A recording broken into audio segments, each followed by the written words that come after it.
We all know that we can't lead if we don't connect. The best leaders not only do this well, but they do it consistently with all kinds of people. On this episode, what we can learn from the best communicators to do better ourselves. This is Coaching for Leaders, episode 670. Produced by Innovate Learning, maximizing human potential. Greetings to you from Orange County, California. This is Coaching for Leaders, and I'm your host, Dave Stachowiak. Leaders aren't born, they're made.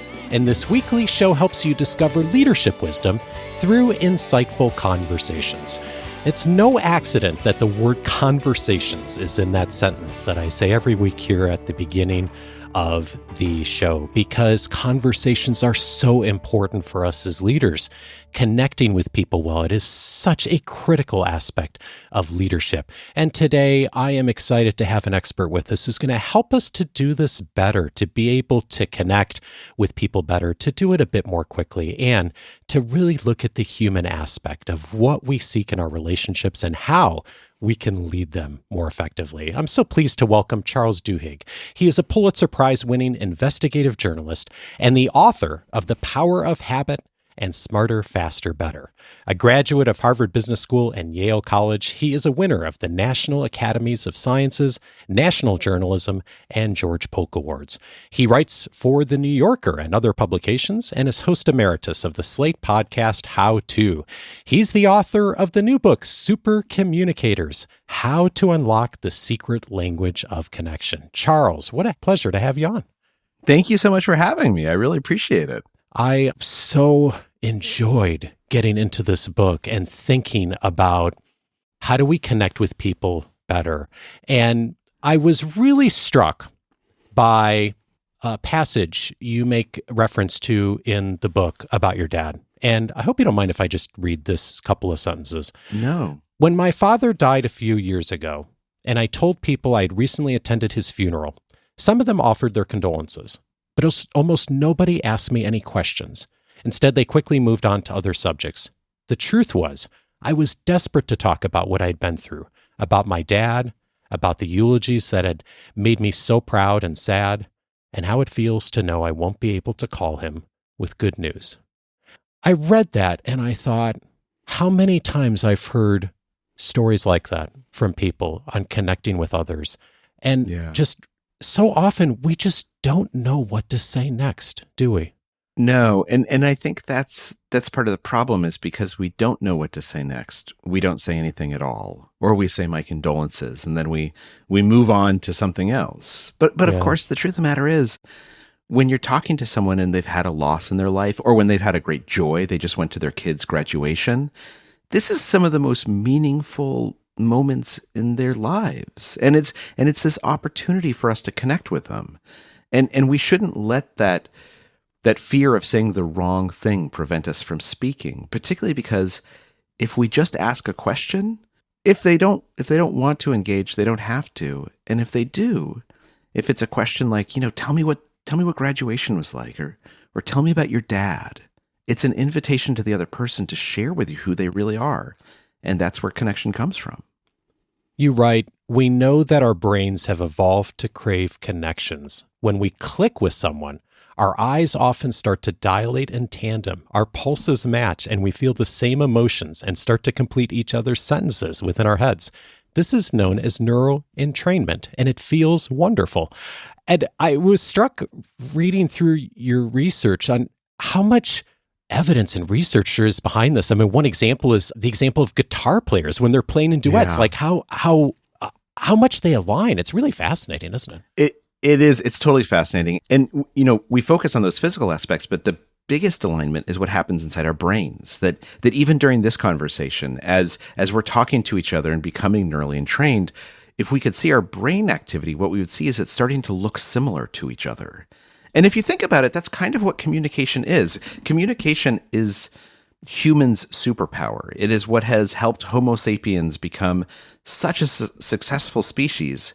And it's because I can describe a feeling or I can describe an idea, and simply by, if I tell it to you the right way, you start to experience that feeling, or you start to experience that idea. Our brains become similar. We begin feeling and thinking the same thing at the same time. That's what communication is. And as you mentioned, we have evolved to love the feeling of that. Think how good you feel after a great conversation. It releases all these endorphins. You just feel fantastic. That's because our brains want us to connect with other people. Yeah, and there are definitely people who are better at this, right? And yeah, I think that, and a bunch of the book is about that. And part of the good news is we can all get better at this, right? Absolutely. And I was thinking about the fact that I think our assumptions are sometimes that the people who are the most talkative and most clever, the natural leaders in a conversation, like the people that visibly look that way, are sometimes the people who are best at this. But it turns out that's not really always the case, is it? No. In fact, it might be helpful to sort of describe what a super communicator is. Yeah, sure. And the easiest way to do it is just to say, if you were having a bad day and you knew that there was someone you could call who would make you feel better, does that person pop into your mind? Do you know who that is that you would call to sort of just make everything seem okay? Yeah. Yeah, a person pops into my mind too, right? Everyone has this person in their life. And for you, that person is a super communicator. And you're probably a super communicator back to them. Now, there are some people, though, who manage to do this more consistently. They can do this with almost anyone. And it's not because they're particularly charismatic. It's not because they're the funniest person you have or the smartest friend. It's because they've just thought a little bit more about how communication works. They've paid a little bit closer attention to how we interact with each other. And that's all that it takes for us to become a super communicator. They've picked up on things that once it's pointed out to the rest of us, it becomes obvious. But until it does, it can seem mysterious. Sometimes we want to connect with someone and we don't know how. Super communicators know how, and it's just a set of skills that literally anyone can learn. And like you said, they really are gifted at not just doing it with those 2 or 3 key people in their lives, but they're really able to do it in lots of different venues, lots of different personalities. What is it that is different about the person who is more like that super communicator, who's able to connect well in lots of different venues that maybe the rest of us aren't so good at?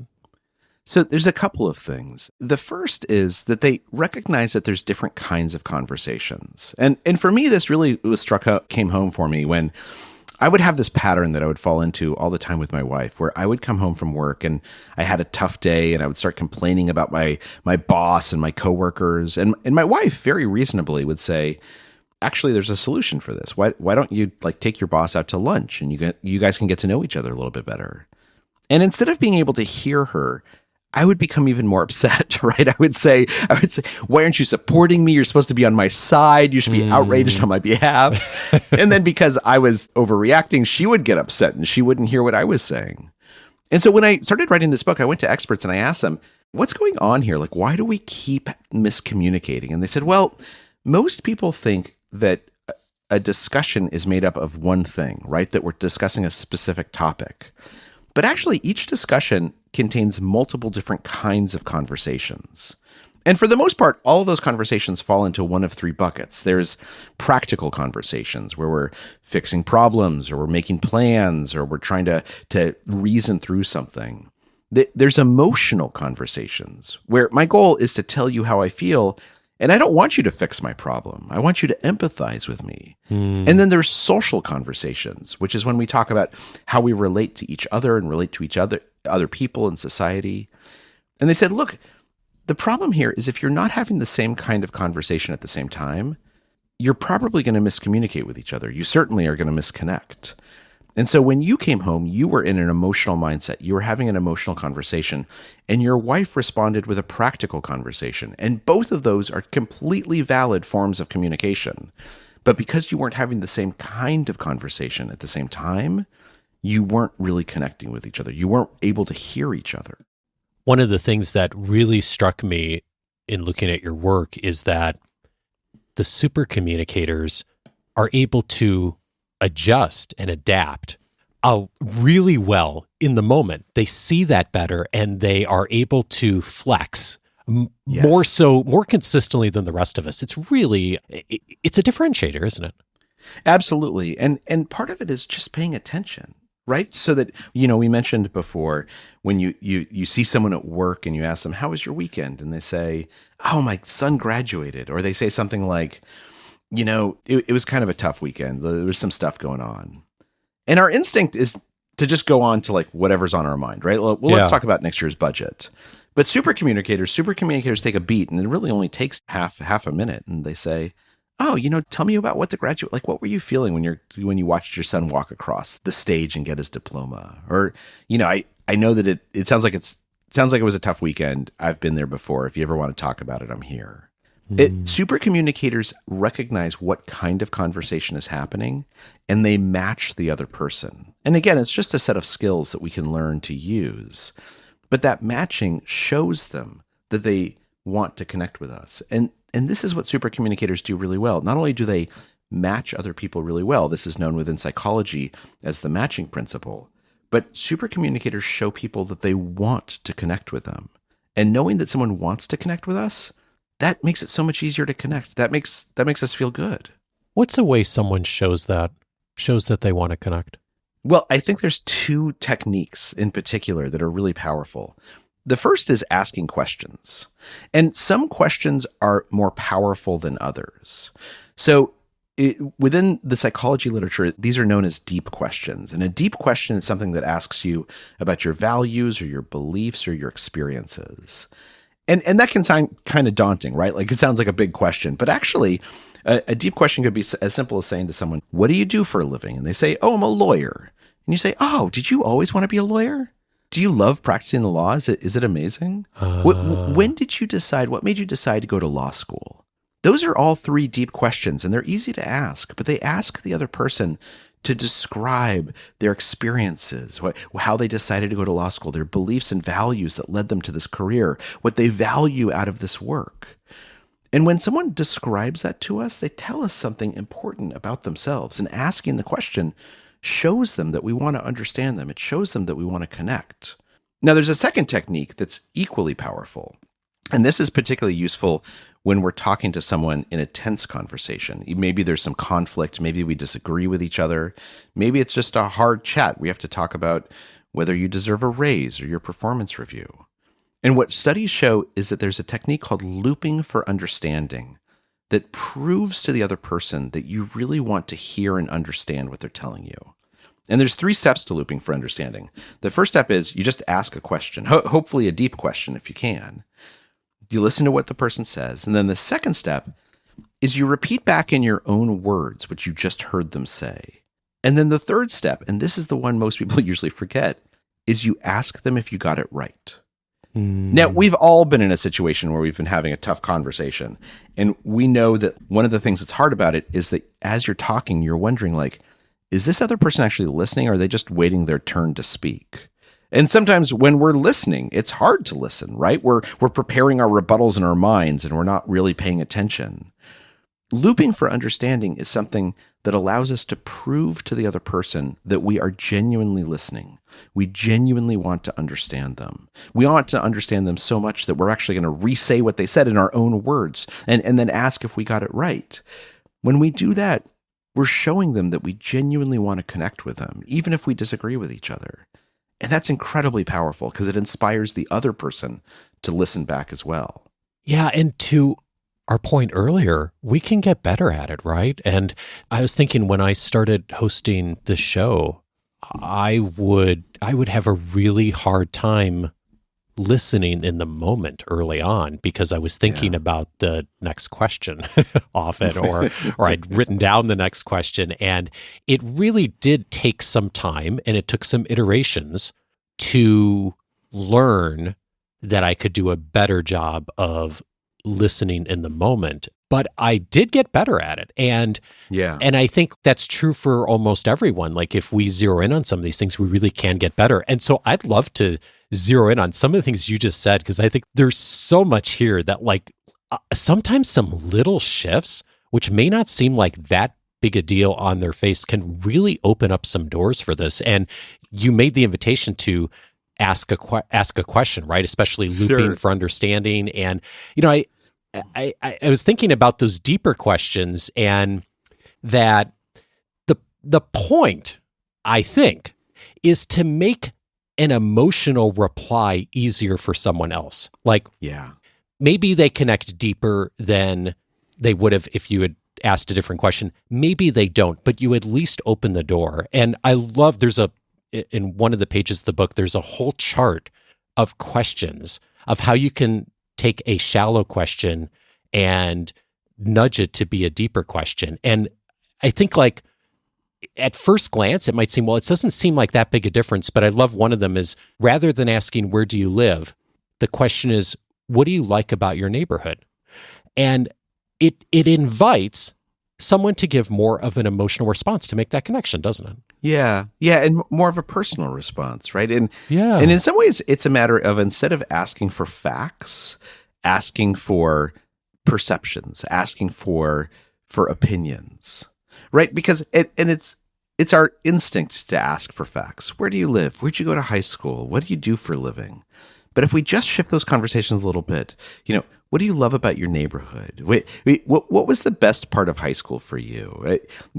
Did you always want that job, or is it something that you've always loved, or did you find it later in life? What those questions are not only inviting is emotionality, but even more, it's inviting someone to answer it authentically. Right? To present some aspect of themselves, to reveal something about themselves. And particularly when we hear that and we reciprocate that vulnerability, we reciprocate that sharing, our brains are hardwired to trust people more when they engage in reciprocal vulnerability. So if we say something real and meaningful and someone replies, showing that they've heard us and shares something about themselves, we trust them more. It's a basically built-in aspect of how our neurology works.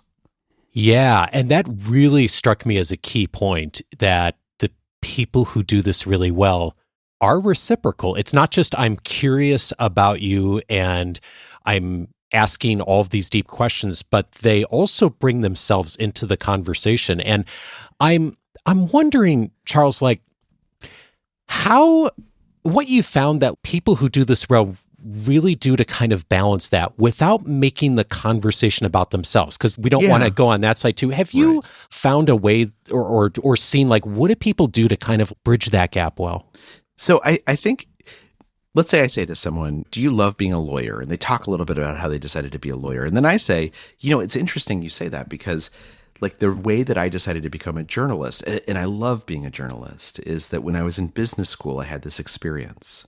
Right. So in some respects, when someone answers a question, even if they don't ask that question back, we can answer the same question we asked. And that feels like sharing.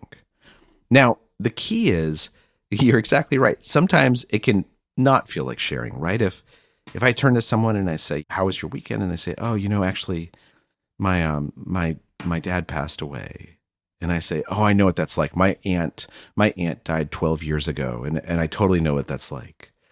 That's not really sharing, right? That's trying to steal the spotlight for myself to try and make it about me. Right. The way to share in a situation like that, if someone has revealed something that's really deep, is to say, oh, I'm so sorry to hear that. Tell me about your dad, or how are you feeling right now? That asking another follow-up question is a form of emotional reciprocity and vulnerability, that showing that we are there to hear them feels as vulnerable as saying something in the first place. And a simple rule for figuring out when this is appropriate is, ask yourself, did this person tell me something that they enjoyed telling me? If so, I should tell them something about myself that I enjoy describing. Or did they tell me something that was kind of hard? And if they did, then probably the next best step is just to ask them a question, to give them space to explore and explain who they are. And what's really interesting is the research is pretty clear on this. The people who are practicing reciprocity, who are not just asking questions to the other person and just having more of a I don't know if interrogation is the right word, but really only focusing on their person and not sharing some of themselves, they don't connect as well as the people who are good at reciprocity. It's really fascinating, and it's kind of counterintuitive.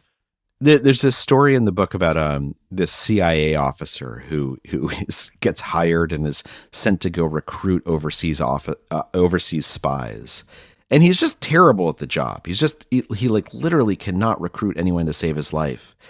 And the only time he becomes successful is when he decides to stop recruiting. He just kind of gives up, and he has an honest conversation with a woman who he's been trying to recruit for months and months and months, and she's told him no again and again. And eventually he just says, like, this isn't going to happen. Like, I'm just going to give up. And he starts telling her about how scared he is that he's going to get fired because he is just terrible at this job. Like, he wanted this job for so long, and it turns out he's not good at it.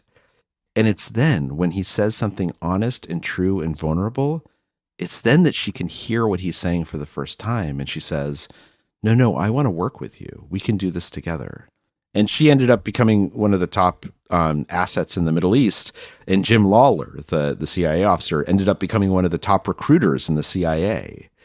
But it's not about trying to manipulate someone. It's not about trying to use a tactic. It's rather about learning these skills so that we can be more authentic when we speak to other people, because they'll recognize and they'll appreciate that authenticity, and they'll respond with authenticity of their own.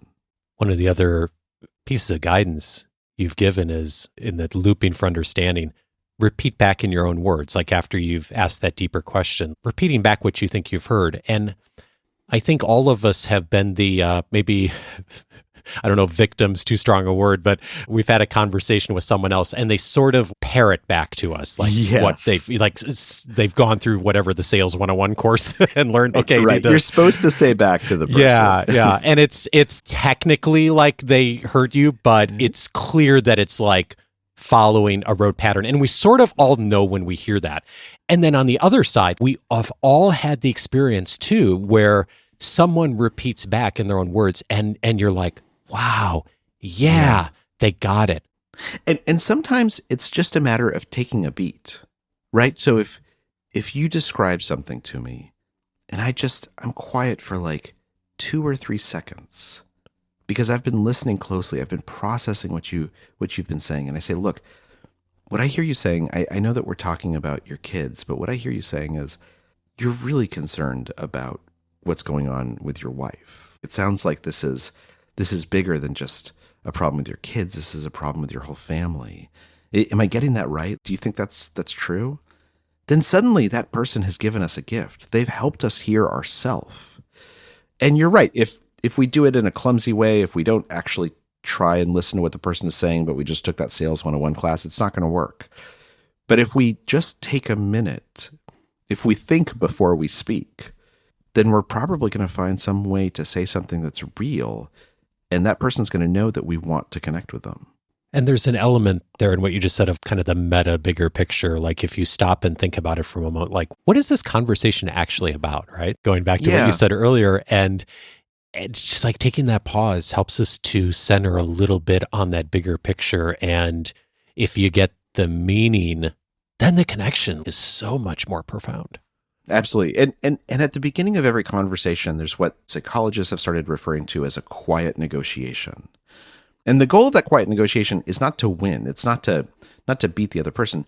The goal of the quiet negotiation is to try and figure out what each person wants out of this discussion. And sometimes it can be as simple as saying like, Jim, why'd you call me in today? What do you want to talk about? But sometimes when we bump into someone or we're having a more casual conversation, it takes a little bit more effort to figure out not only what they want to talk about, what they want and need out of this discussion and what we want and need, but also the rules for this conversation, right? Do we interrupt each other? Is this a formal conversation or a casual conversation? Can we make jokes and go on tangents, or do we need to stay on topic? And so often what people do at the beginning of a conversation is they conduct little experiments, often without realizing it, right? At the beginning of our conversation, we were interrupting each other more, and then we kind of learned, no, we got to take turns. Yeah. And I've laughed a couple times and you've laughed in response, meaning that we can laugh and be casual with each other. Supercommunicators just pay attention to those experiments. And if one doesn't work, that's okay. They don't see it as a failure or an awkwardness. They see it as a piece of information that they've learned from. And figuring out what each of us actually wants from that conversation is really, really valuable. There was actually an experiment that was done where they went into an investment bank, and this was like a super competitive place. People would like scream at each other all the time. And they asked everyone for a week before each meeting you go into, write down on an index card one sentence that says what you're hoping to accomplish in this meeting and the mood that you hope to establish. So people would jot down, like, I'm going to go in and I'm going to ask everyone to come up with a budget, but I want us to all be on the same page. Or I'm going to take Maria out to lunch and I want to ask her, if she wants to go on vacation with me, but I want to make it easy for her to say no because I don't want it to be weird. And what they found is that when people did this, when they just jotted this down, again, it took 10 seconds, that most people would just stick the card in their pocket. They wouldn't share what they had written down with other people. But the incidence of fights and shouting and conflict went down 80%. Wow. And the reason why is because people knew what they wanted out of this discussion. Sometimes we don't know ourselves. And if we just take a minute before we open our mouth to ask ourselves, why am I about to speak? What do I really want out of this? Suddenly we'll see what the right thing to say is. Speaking of the right thing to say, you mentioned in the looping for understanding, especially when something may be a little bit more contentious, a final step that a lot of people miss. Ask if you got it right. Yeah. What does that sound like? Oh, it can be as simple as saying like, Dave, what I hear you saying is that you want us to be able to connect better. Am I hearing you right? Did I get that right? Or sometimes you can even do it at the beginning and you can say, look, what I'm hearing you say, and tell me if I'm getting this wrong, is it's really easy. And the reason why it's so powerful is because you're asking someone's permission to understand them. And it might be that you don't understand them. It might be that they actually didn't say what they meant clearly enough. And this helps them understand, no, you almost got it, but there's this thing that you're missing, this thing that's important to me. And this asking permission is really, really valuable. Like, particularly in tough conversations, there's a question like, how do we transition from an emotional conversation when I come home and I'm complaining to my wife? How do we transition from that to the practical conversation that she wants to have? And a simple way to do it is to say, look, I hear that you're really upset, and thank you for sharing that with me. Do you mind if I share with you something that I think might help? The reason why that's so powerful, asking that permission to change the conversation to a different kind of conversation, is because it invites the other person to say yes. Instead of forcing on you that I want to have a different kind of conversation, it gives me an opportunity to ask you if it's okay to change, and then we'll change together. Then we'll both feel good about it. And just asking that permission, and of course, if you say, do you mind if I share with you this thing? Of course, they're going to say yes, right? In fact, they're going to appreciate it, and they're going to be ready to hear your practical conversation. They're going to be ready to hear your solution. The key is asking the question, right? Rather than just assuming or deciding, the permission piece. Yeah. You write this also about deeper questions, and I thought it's such a fascinating point. These kinds of deeper questions can help fight the unfair discrepancies in how men and women, as well as other groups, are allowed to express emotions. We all know that how emotions show up in the workplace, we see gender bias and absolutely bias from underrepresented groups all the time and how this shows up. This helps combat that interestingly, doesn't it? Yeah. And studies show this. My wife is a scientist.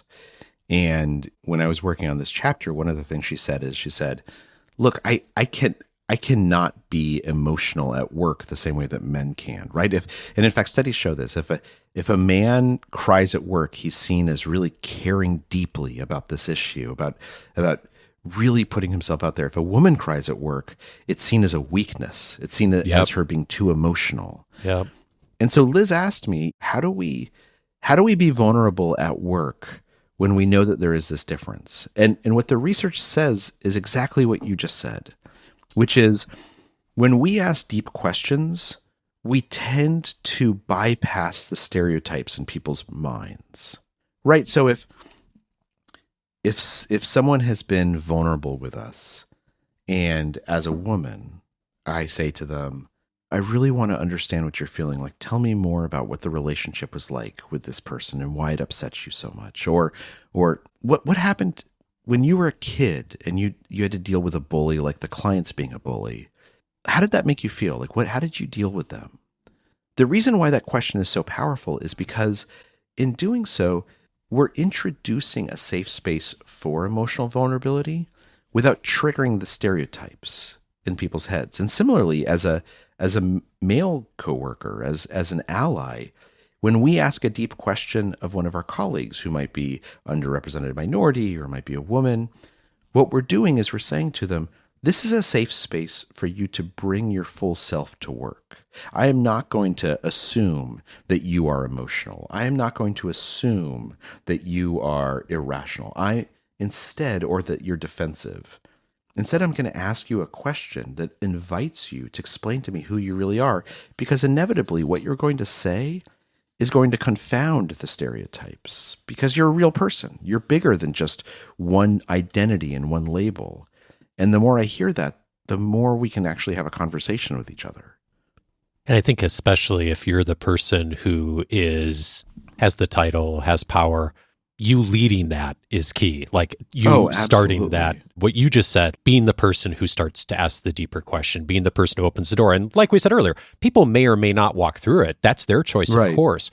But creating the space where some of that deeper connection can happen. Wow, like what a gift. And that doesn't mean there's obviously labor rules, right? Like it doesn't mean if we're at work, I should ask something inappropriate, or I should pressure my direct reports to be personal or be emotional with me.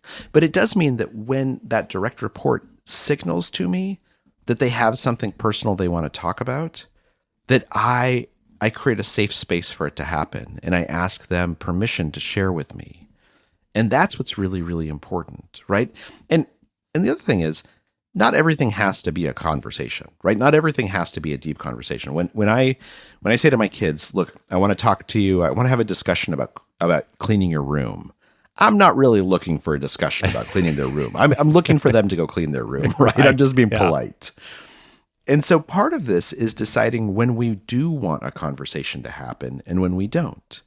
But when we do want it to happen, what supercommunicators do is they pay attention to the other person. They pay attention to whether this person seems like they're in a practical frame of mind. They don't need to deal with what they're feeling right now, or they're in an emotional frame of mind, in which case I need to create space for you to share with me if you choose to. And I should ask a question maybe that gives you the opportunity to do so. And then if you don't follow through on that, that's okay too. It's really about paying more attention to not only ourselves and how we communicate, but to what the other person is telling us.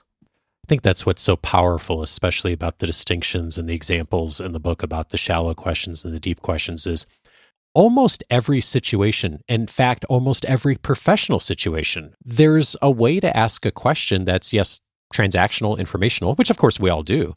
And then there's also a way to ask the question where it invites a deeper response. And maybe people go there, maybe they don't, but just thinking about the opportunities in daily conversation just to open the door for that with our colleagues, with our peers, like what a neat place to explore a bit if you've not done that before. And it also signals to them, and that person, your direct report, they might not be ready to talk about what's on their mind right now.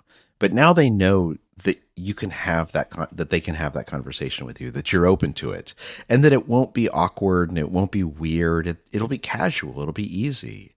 You mentioned one of the things about power differentials. It's interesting.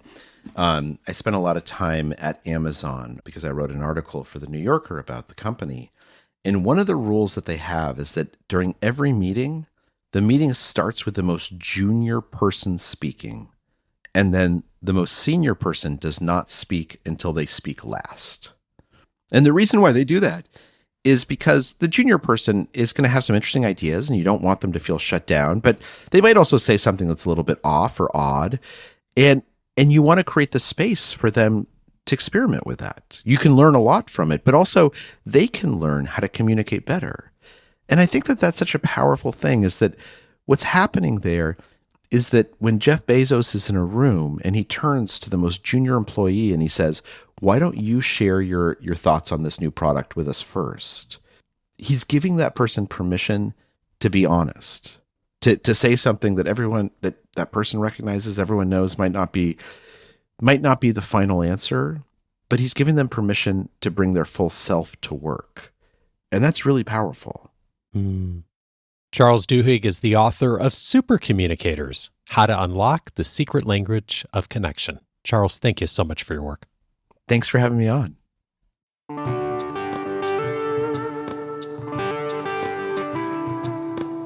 If this conversation was helpful to you, several related episodes I'd recommend. One of them is episode 528, where you may be provoking anxiety. Erica Dewan was my guest on that episode. We looked at the reality for many leaders that often it's us that's getting in the way of connecting well, because there's something we're doing, sometimes we're conscious of, often not, that's provoking anxiety in our communications with others or in how they perceive us. We did a deep dive on that in episode 528 and looked at some of the things we can do to do a better job of lessening that anxiety that might show up for others. Good complement to this conversation, of course. I also recommend episode 560, The Way to Get People Talking. Andrew Warner was my guest on that episode. I've known Andrew for 20 years, and we had a conversation about his book on how to interview people well. And while interviewing may not be a core skill of most leaders, although we all do it at least occasionally, the skills from how to interview well are the same kinds of skills that often help us to allow other people to say what they need to say. And in Andrew's case, the invitation, what we can do to get people talking, to make them feel comfortable. Interviewers do that all the time. A conversation with Andrew on that episode on how he utilizes those tactics and what he teaches others to do to help get others talking, a key competency for leaders, of course. And then finally, I'd also recommend episode 654, The Way to Help Others Be Seen and Heard. Scott Shigeoka was my guest on that episode, and we talked about the process of curiosity and how to do a better job at being curious. We talk about that on the show often, but how do we actually do it practically? What are some of the key things to keep in mind? We covered 4 key principles in that conversation. Again, a good complement to the invitation today to connect better. Again, episode 654 for that. All of those episodes you can find on the coachingforleaders.com website. If you haven't yet before, I'm inviting you to set up your free membership at coachingforleaders.com because it opens up a whole suite of benefits they have access to on the website. We have about 20, 30 people a day who are jumping in these days to register for the first time with free memberships. Welcome if that's been you in recent days and weeks. And those of you have uncovered several of the key benefits. And one of the things you'll receive as part of your free membership is a weekly update from me, a weekly guide that usually comes out later in the week. I have in that guide a little bit about the guest expert that was on this week's episode, also some of the key notes, some of the resources that are mentioned, and I've also been listening all week to what's going on in the world and what are articles and other podcasts and other videos that I think will be helpful for your leadership development. I include that every week in the weekly guide, and also usually a snippet from one of our past guests from one of their books or writing that I think is something you should come back to and reflect on. Lots of resources in that one message. It's one of the benefits of free membership. So if you'd like to receive that, just go over to coachingforleaders.com, set up your free membership. You'll have access to all of that, and I'll get you up to speed very quickly on what you can do to be able to leverage all of those resources. And if you've had your free membership for a bit, I hope you'll consider Coaching for Leaders Plus. One of the changes I've made in the recent past to Coaching for Leaders Plus is previously I was writing a long form monthly article and had sent out some feedback asking for input from our members, and folks said, hey, those are great, and love you to do them more often, but shorter, so we get shorter snippets. If you'd like to hear more from me, Coaching for Leaders Plus is a great way to do that. And as I've been doing that, I've gotten such wonderful feedback from all of our members who've been loving getting that short, concise message once a week. Comes in email. It's a snippet from me, something that I think you should be thinking about that will help you to continue to grow your leadership skills. If that's something you're interested in, go over to coachingforleaders.plus for more details on that and more of the benefits inside of Coaching for Leaders Plus. Coaching for Leaders is edited by Andrew Kroger. Production support is provided by Sierra Priest. Next week, I'm glad to welcome Guy Kawasaki to the show. He hosts a podcast as well called Remarkable People, and we're going to be having a conversation on how to recognize remarkable people in our lives and in our work. Join me for that conversation with Guy, and I'll see you back next Monday.